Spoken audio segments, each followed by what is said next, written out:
I was 28 years old the third time my parents forgot my birthday. Not missed it by a day. Not called late because of a work emergency. No, they completely forgot. Again. I sat alone at a restaurant table I'd reserved 2 weeks in advance. 3 empty chairs staring back at me like an accusation. The candles on the cake I bought myself burned quietly until they dripped into icing no one would taste. Not a single call, not a text, just silence, heavy and loud. My name is Vanessa, and for most of my life, I was the invisible daughter. I wasn't the one who got the princess-themed birthdays or the Instagram-worthy surprises. That was always Emma, my younger sister, the golden child, the favorite. While she bathed in glitter and gifts, I waited by doors that never opened and answered phones that never rang. But this year, something shifted. This year, the candles didn't just melt. Something inside me did too.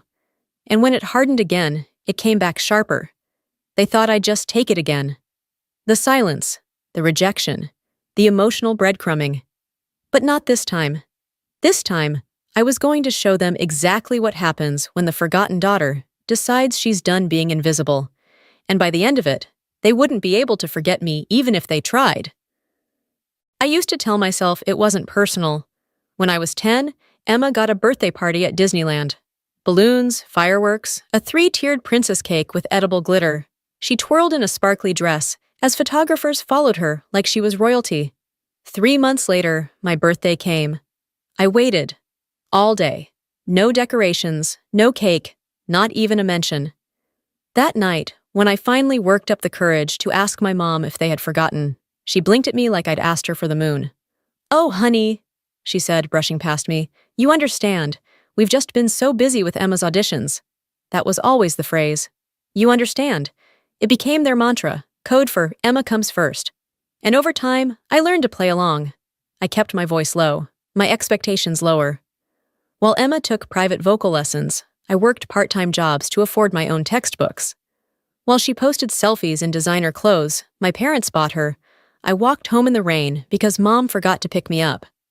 When Emma turned 18, they handed her keys to a brand new convertible wrapped in a red ribbon. On my 18th, a card. Handwritten. No cake, no dinner, no celebration. Just a card that said, "We know you'll make us proud. You always do." I threw it away that same night. It was always like that. Every success I earned was silent. Every milestone swallowed in their apathy. Emma failed a math quiz. They called in a tutor. I aced my AP exams. They never even asked how it went. She got a cold. They stayed up all night. I had my wisdom teeth removed alone, took the bus home groggy and bleeding. And through it all, I convinced myself it didn't hurt. That being invisible was safer than being seen and ignored. But even when you teach yourself not to hope, some small part of you always does. Every year I thought, maybe this year, maybe they'll remember, maybe they'll care. Every year I was wrong. The worst was my 25th. I'd cooked dinner from scratch, cleaned my tiny apartment until it sparkled, and set the table for 4. My parents, Emma, me, just us. Intimate, simple. I wanted to feel like a family again, even just for one night. I waited for hours. No one came. At 10 p.m., my phone finally rang. It was Mom, laughing. "Sorry, sweetheart. Emma's live stream just hit 100,000 views. We couldn't pull away. We're so proud. Can we reschedule?"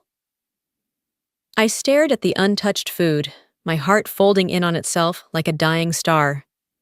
That night, for the first time, I let myself say it aloud in the mirror.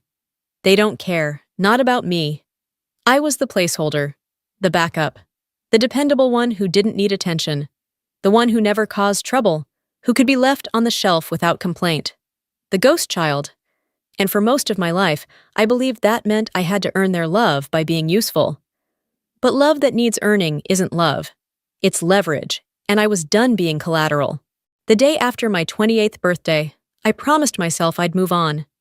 I wouldn't let their absence swallow me whole again. I had work to do, bills to pay, a life to live. I lit a candle in my apartment, brewed some tea, and told myself I was okay. Then the email came. It was from my mother. The subject line was cold and impersonal. Emma's yacht party invoice. Please review. There was no greeting, No acknowledgement that they'd missed my birthday the day before. No apology, just a PDF attachment. I opened it, already feeling something tighten in my chest. Total, $8,600. Your share, $4,300. Please Venmo ASAP. Thanks. I stared at the numbers, numb at first, then furious. They couldn't spare 10 minutes for my birthday, not even a text. But now they wanted over $4,000 so Emma could host her influencer friends on a yacht? Like I was some kind of ATM with no PIN code, just ready to spit out whatever they needed? My hands trembled as I opened Venmo. I typed in exactly $1. In the notes section, I wrote, "I'm not on board." Then I sat in silence. But not for long. That strange, calm anger, the kind that makes everything crystal clear, began to take over. I opened my laptop, logged into every account I knew they used. Netflix, Spotify, Amazon Prime, HBO, even the family calendar I paid for each year without question. One by one, I revoked access. Emma's iPhone disappeared from my Spotify premium plan. Mom's smart TV got kicked off Netflix. Dad's tablet got removed from Amazon Prime. They'd built their comfort on my silence. Their streaming habits, their credit cards, even their vacations had my name quietly sitting behind them, paying the cost. No more. Then came the real weight, the credit cards. They were in my name, used by them. Every brunch, every shopping trip, every spa day Emma casually tagged on social media had been quietly covered by me. Not once did they ask permission. Not once did they say thank you. So I opened my banking app and started freezing them. One by one. It felt like tearing pages out of a book I'd never agreed to write. 2 days later, my phone rang. Unknown number. "Miss Vanessa Carter?" a voice asked. "This is Rachel from your bank's fraud department. Your parents have reported multiple unauthorized changes to several accounts. They're claiming identity fraud." I almost laughed. Fraud? "No," I said. "Not fraud. Correction." Silence on the other end. "Ma'am, do you recognize the charges and the access changes?" "I authorized every single one," I said. "And if they're panicking, tell them it's a surprise." I hung up before she could respond. It wasn't the reaction of someone being spiteful. I wasn't yelling. I wasn't crying. I was finally drawing a boundary, one they should have respected years ago. They hadn't just forgotten me. They'd drained me, emotionally, financially, systematically. They'd never celebrated my milestones, but they never missed a chance to charge brunch on my card. My phone buzzed relentlessly. Texts from Mom, from Emma, even Dad. Messages stacked on top of each other like a tidal wave of guilt and gaslighting. "Emma, you're being so immature. It's just money." Mom, "This is childish, Vanessa. Call me right now." Dad, "You're disappointing all of us. Fix this mess." For once, I didn't feel guilty, because I finally saw it. They weren't worried about me. They weren't scared because I'd gone off the rails. They were scared because the ride had stopped, the one where I quietly funded their fantasy while being written out of the family narrative. That day, I typed one final message into the group chat. Just one line. "The invisible ATM is officially out of service. Enjoy your reality." Then I blocked them all. It wasn't rage, it was relief. And for the first time in my life, I felt like I wasn't reacting.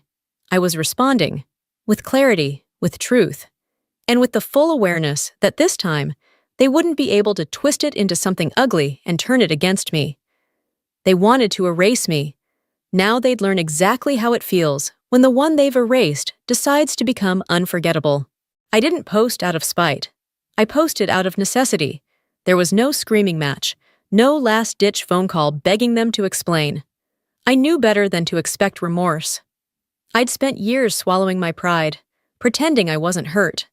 But now I wanted truth. Not for them, God, no, but for me. I needed to put it somewhere. So I logged into my Facebook, a platform I hadn't touched in months, and I began to write. For anyone curious about the chaos my family is causing this week, here's a little clarity. I wrote plainly, calmly, like I was filing a report, not exposing a legacy. I talked about the missed birthdays, the forgotten dinners, the invoices, the thousands of dollars that left my account without thanks or acknowledgement. I included screenshots of my mom's yacht party invoice, of the Venmo message I sent, of the bank statement with their names attached to my cards. I didn't embellish. I didn't attack. I just told the truth. And that truth spread like wildfire. Within hours, the post was shared by old classmates, coworkers, even distant cousins I hadn't spoken to in years. The comments poured in. "Vanessa, I had no idea. You've always been so quiet. You're brave for telling this. I relate so much it hurts. They treated you like a wallet. You were never invisible to us." It felt like oxygen, like finally breaking through the surface after drowning for years. But while I was breathing, Emma was suffocating. Her yacht party had gone ahead without me. She'd spent weeks promoting it online. Private chef, luxury yacht, champagne bar. Her followers were eating it up, but the reality without my support was brutal. Vendors pulled out, credit cards declined. What was supposed to be a glamorous influencer event turned into a cramped rental boat with lukewarm takeout and cheap wine. Photos surfaced online. Plastic chairs, paper plates, people whispering, confused. The hashtags started trending within the hour. #yacht disaster, #influencer fail, #fraud party. Emma's face was everywhere, and none of it was filtered. That night, my phone lit up with dozens of messages from blocked numbers. I didn't read them. I didn't need to. I already knew the script. "How could you do this? You embarrassed us. Fix it. You've ruined everything." Then one message came through, from an unknown number, but I recognized the tone instantly. "Vanessa, fix this right now. You are humiliating your sister and this family. This is beyond petty." "Mom." I didn't reply right away. I reread it several times, letting the rage roll through me like a slow tide. Humiliation? She cared about that? Not the decades of dismissal, not the years of quiet theft, but the fact that now, finally, the truth was public? I typed one line and hit send. "Maybe check your email. Looks like you forgot another important date." I imagined the cold silence that followed. The email she must have opened with my screenshots, the receipts, the cards, the messages, all the things I'd held back, all the things I used to protect them from. But now I wanted them to feel it. I didn't want revenge. I wanted balance. And their panic was the most honest thing they'd ever given me. Meanwhile, my inbox flooded with people I hadn't heard from in years. Friends from school, coworkers, neighbors. They all said the same thing. "You didn't deserve that. We see you now." One message stood out. My aunt, Dad's sister. We weren't close, but she'd always been kind in passing. "Vanessa," she wrote, "I always knew something was off. They praised Emma constantly, but never mentioned you. I should have said something sooner. I'm sorry." I stared at her words for a long time, then typed, "You noticed? That's enough. Thank you." It was the first time in my life someone from my family had acknowledged the pattern, and it cracked something open inside me. I wasn't crazy. I wasn't overly sensitive. I wasn't making it up. I just spent my life surrounded by people too comfortable to admit they were wrong. For the first time, I felt solid, rooted, seen. And Emma? She was unraveling. Her follower count dropped by thousands. Brands started pulling back on collaborations. She posted a half-hearted apology video that only made things worse. You could tell it wasn't regret. It was damage control. Then a new message popped up, this time from her directly. It was short. "Look, I didn't know how bad it was. I'm sorry, okay? Just, can we talk?" No deflection, no emojis, just 5 words that sounded almost real. I stared at it for a long time. Then I remembered my 25th birthday, the untouched dinner, the phone call, the sound of Mom laughing as she told me Emma's livestream went viral.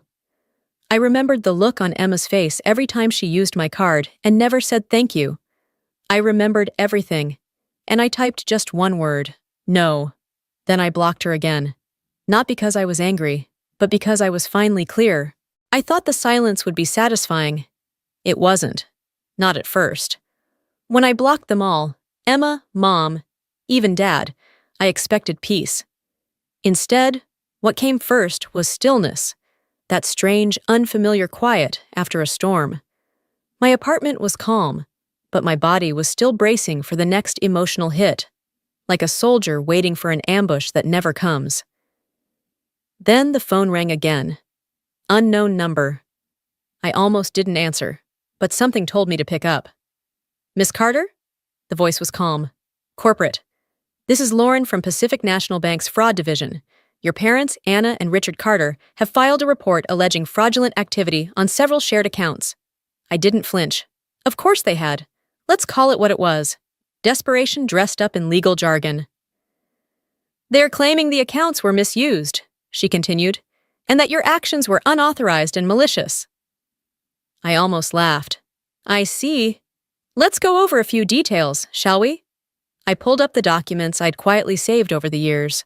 Statements, account owner names, screenshots of the cards, the subscription plans, the payments, all in my name, my money, my responsibility.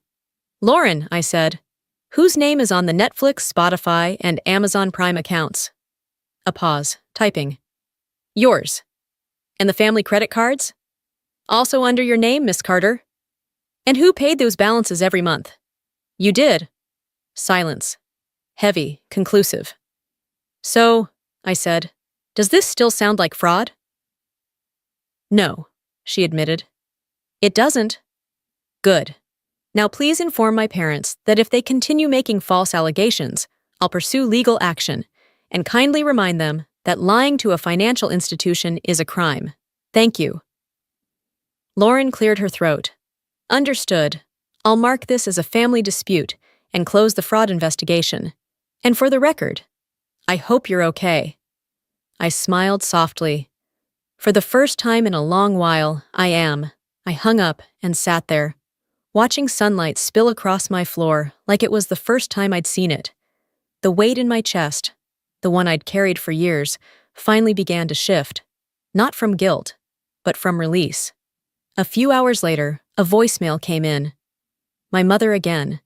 Her voice was sharp, cold. How dare you threaten us, Vanessa, after everything we've done for you? Everything? What exactly did they believe they'd done? Abandon me on birthdays? Use my credit to prop up their fantasy life? Call me selfish when I finally said no? They mistook survival for loyalty, silence for forgiveness. And now they couldn't tell the difference. I deleted the voicemail without listening to the rest. Then came Emma. Again. Mom and Dad are freaking out. I didn't think you'd fight back. Honestly, none of us did. Can't we just talk? I stared at her message. She wasn't sorry for the years she ignored me. She was sorry that I finally had the nerve to respond. My reply was simple. One word, no. And I blocked her, not out of vengeance, but clarity. They weren't reaching out to make amends. They were reaching out to regain control. That was the moment I realized something essential. I had never really known what peace looked like because I'd mistaken proximity for love. But now, in their absence, I felt more whole than I ever did in their presence. The final block was for my father. The man who'd never raised his voice, never openly chose sides, never stepped in. His betrayal was quiet, but just as sharp. Because when you watch injustice and say nothing, you choose the side of the oppressor. I blocked him, too. And just like that, I was free. No more waiting for love that never came. No more explaining myself to people who never listened. No more hoping that maybe this year they'd remember me. Now, I remembered myself. On the night of my 29th birthday, there were no yachts, no catered meals, no designer centerpieces posted for strangers to admire. Just my small apartment, dim fairy lights, mismatched chairs, and people who showed up because they wanted to, not because they had something to gain. Mariah, my loud, loyal coworker turned best friend, brought a homemade cake that leaned slightly to one side. Jared, my neighbor, showed up with lasagna that had burnt edges and way too much cheese. Leah, my old college roommate, brought cupcakes with messy frosting and even messier hugs. It was perfect. We sat around the table, laughing, eating, sharing stories, not pretending, not performing, just existing, together. When the candles flickered, Mariah nudged me. "Make a good wish, Vanessa. You deserve it." I closed my eyes, and for the first time, I didn't wish for them to remember me.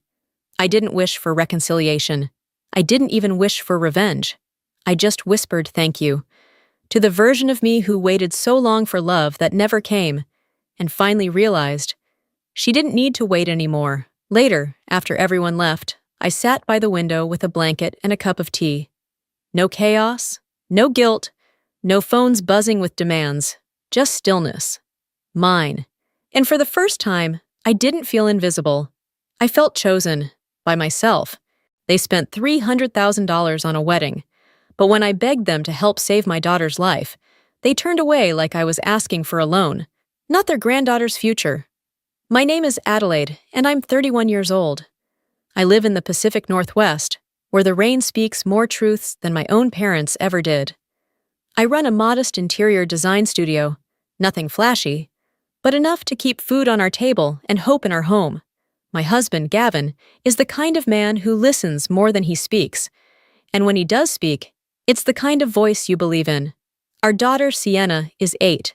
She was born with her father's quiet soul and my fierce heart, and she is the reason I learned just how brutal blood can be, and just how beautiful family can become when you choose it instead of inherit it. This story isn't a cry for sympathy. It's a reckoning, one that started with a diagnosis, escalated with a party, and ended in a conference room with a suitcase full of cash and a goodbye so final it echoed for weeks.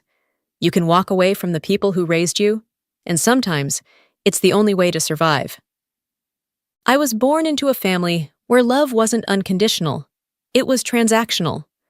Growing up in a glossy house with marble countertops and matching holiday outfits, people on the outside thought we were perfect. My mother, Evelyn, was the social queen of our neighborhood. Her laugh could turn heads at charity galas, and her wardrobe always smelled faintly of roses and wealth. My father, Richard, owned a chain of home furnishing stores, Monarch Living, where everything was cream-colored, overpriced, and aggressively elegant. They had built a kingdom of appearances, but what they built inside that house wasn't a home. It was a stage, and I was never part of the main cast. That role belonged to my younger brother, Jasper. 2 years younger, infinitely more adored. When I brought home straight A's, my mother would skim my report card and mutter, "That's what's expected." But when Jasper managed a B- in economics, there'd be champagne. Cake? Balloons? "Our boy's doing big things," Dad would say, his hand clapping Jasper's shoulder like he'd won the Nobel Prize. I used to think I was imagining the imbalance, that maybe if I just tried harder, they'd see me. But by 13, I stopped waiting for applause. I got my first job shelving books at a local library. I loved the smell of paper, the silence between the aisles. No one told me to sit straighter or smile more. I saved every penny to buy my own SAT prep books. I applied for college without guidance, filled out my FAFSA in the school counselor's office, while Jasper was off snowboarding on a mental health break. I got into a strong interior architecture program. When I told my parents, my mom pursed her lips and said, "That field is crowded. You'll need to grow thicker skin." Meanwhile, Jasper's acceptance into a local business certificate course sparked a rooftop party with a catered taco truck and a family Facebook announcement that read, "Our future CEO." I kept my head down. I learned how to carry disappointment without letting it show. I paid for school through scholarships and late-night shifts in the campus cafe. Every victory I had was quiet, tucked between exhaustion and resilience. And I told myself, once I built my own life, my own version of home, it wouldn't matter anymore. And for a while, it didn't. After college, I started Adelaide Design Company out of a shared workspace, sandwiched between a frozen yogurt bar and a tattoo parlor. I painted my first office walls myself. 2 coats, soft sage green.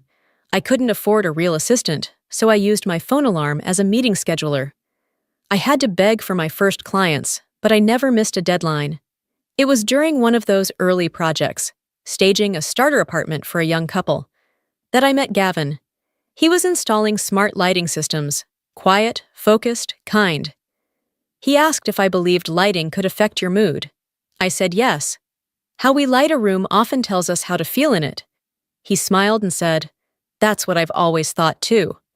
A year later, we were married. Our wedding was held at a public garden, under a sky that threatened rain, but held out just long enough. No string quartet, no custom monogrammed cocktails.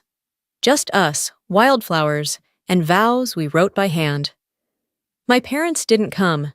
My mom said it was too short notice, and my father claimed he was booked for a networking retreat.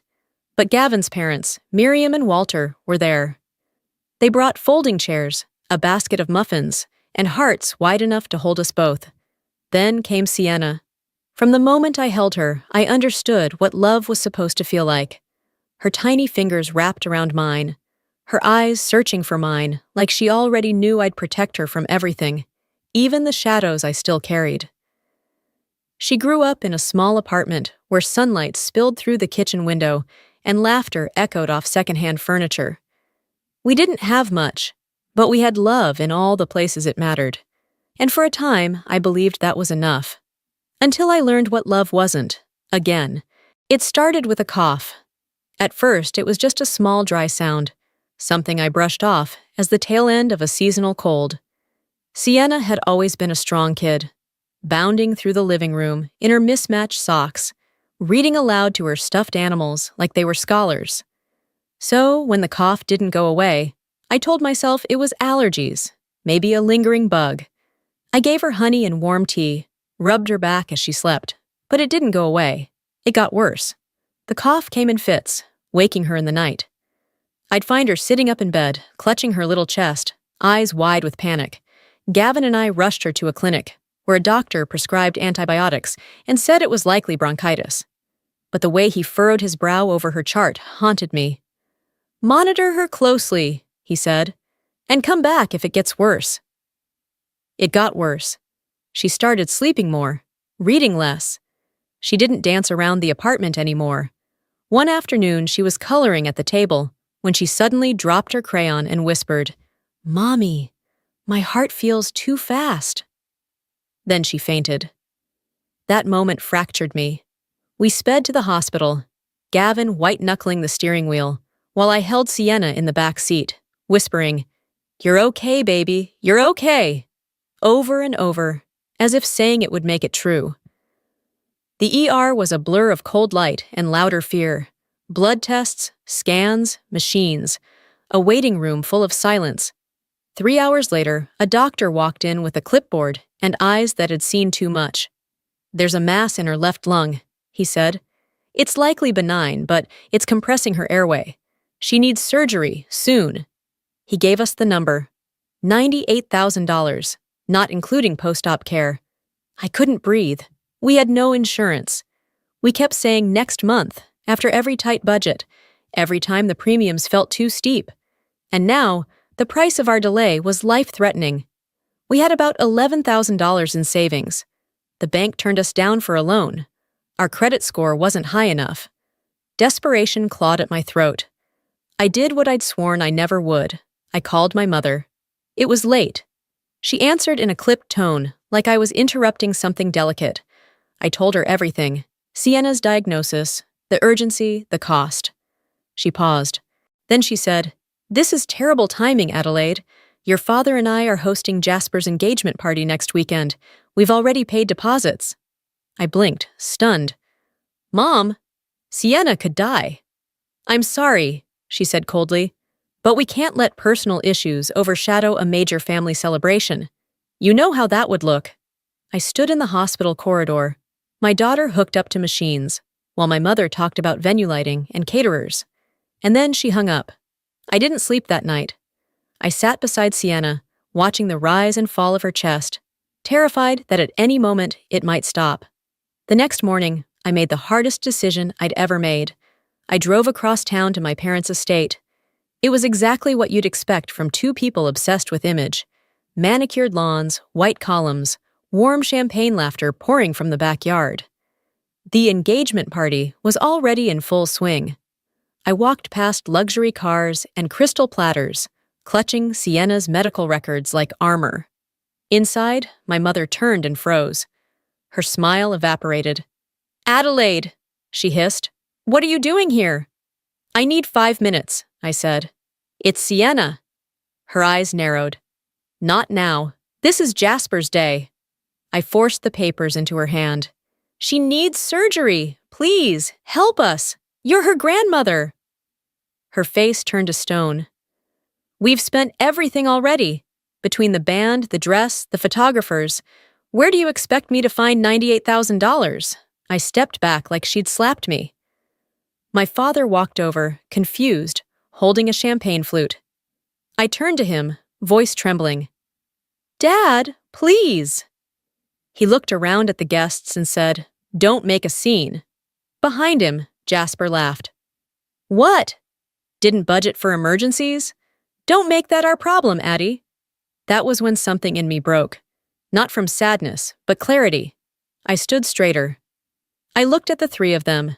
My brother with his smirk, my father with his cowardice, my mother with her eyes full of judgment. And I realized I would never be their priority. Not even when it mattered most. And Sienna deserved more than their silence. So I turned and walked out of their world. And I never looked back. When I left that party, I wasn't the same woman who had walked in. Something had cracked open in me. Not grief, not rage. Something quieter but far more permanent. Resolve. Back at the hospital, Sienna's face was pale against the sheets, her little chest rising with effort. Gavin sat beside her, his hand around hers, whispering stories she was too weak to answer. I told him everything. The party, the refusal, the looks on their faces when I begged for our daughter's life. He didn't ask questions. He just pulled me close. We'll find a way, he said. We don't need them. We never did. We sold everything we could. Gavin listed his old pickup truck, the one we'd driven across Oregon during our honeymoon, laughing under starlight, singing along to songs we barely knew. I sold my laptop, my design tablet, our couch, even the coffee table we'd repainted together on a rainy Saturday. Every object held a memory. And we let them go, piece by piece. In 3 days, we raised $29,000. It wasn't enough, but it was something. A spark in the dark. I created a crowdfunding page. I shared Sienna's photo, her gap-toothed smile, her bright eyes dimmed by illness.